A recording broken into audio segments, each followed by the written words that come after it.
ഇത് Manjapra mass Motors എന്നായിരുന്നു നമ്മുടെ ഹീറോ ഹോണ്ട CB-Z വണ്ടി. നമ്മളത് സ്റ്റാർട്ടിങ് കംപ്ലൈൻ്റ് ആയിട്ട് പോയിട്ട് എടുത്തിട്ട് വന്ന വണ്ടിയാണ്. അപ്പോൾ സ്റ്റാർട്ടിങ് കംപ്ലൈൻറ്റ് കാണിച്ചിരുന്നത് പെട്രോൾ കറക്റ്റായിട്ട് കാർബറേറ്ററിലേക്ക് ഇറങ്ങാത്തൊരു കംപ്ലൈൻ്റ് ആയിരുന്നു കാണിച്ചത്. അപ്പോൾ അത് ചെക്ക് ചെയ്യാൻ വേണ്ടിയിട്ട് നമ്മൾ ആ കാർബറേറ്ററിൻ്റെ ഭാഗം അയച്ചിട്ടുണ്ട്. കാർബറേറ്റർ ഒന്ന് ഫുള്ളായിട്ട് നമുക്കൊന്ന് അയച്ച് ക്ലീൻ ചെയ്യണം. മെയിനായിട്ട് കംപ്ലൈൻറ്റ് കാണിച്ചത് ഈ ഫ്ലോട്ട് വാൾവ് ഈ കാർബറേറ്ററിൻ്റെ ഈ ഒരു യൂണിറ്റ് ടൈറ്റായി ജാമായിട്ടിരിക്കുകയാണ്. ഈ ഫ്ലോട്ട് വാൾവ് നല്ല ടൈറ്റായിട്ട് ഇരിക്കുകയായിരുന്നു. അപ്പോൾ നമുക്ക് ഈ ഫ്ലോട്ട് വാൾവ് ഒന്ന് മാറ്റിയിടണം. ഈ ഫ്ലോട്ട് വാൾവ് മാറ്റിയിട്ടിട്ട് കറക്റ്റായിട്ട് ക്ലീനറൊക്കെ വെച്ചിട്ട് ക്ലീൻ ചെയ്തിട്ട് വേണം റീസെറ്റ് ആക്കാം. പിന്നെ എന്താ കംപ്ലൈൻറ്റ് എന്ന് വെച്ച് കഴിഞ്ഞാൽ നമുക്ക് ചിലപ്പോൾ ഈ ഫ്ലോട്ട് വാൾവ് ജാമായിട്ട് നിൽക്കുമ്പോഴേ ഈ ഒരു യൂണിറ്റിൽ അത്യാവശ്യം നല്ല രീതിയിൽ തേയ്മാനം വന്നിട്ടുണ്ടാകും. ചിലപ്പോൾ ഓവർഫ്ലോ വരാനൊക്കെ ചാൻസ് കൂടുതലായിരിക്കും.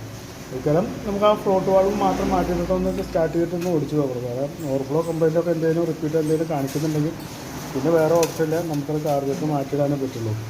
ഇപ്പോൾ നമ്മൾ കാർബറേറ്റർ ഫുള്ളായിട്ടൊന്ന് അയച്ചിട്ട് ആ ഫ്ലോട്ട് വാൾവ് മാത്രം മാറ്റിയിട്ടൊന്ന് റീസെറ്റ് ആക്കാം. നോക്കിയിട്ട് അതിൻ്റെ റിപ്പോർട്ട് തരാം കേട്ടോ. ഓക്കെ.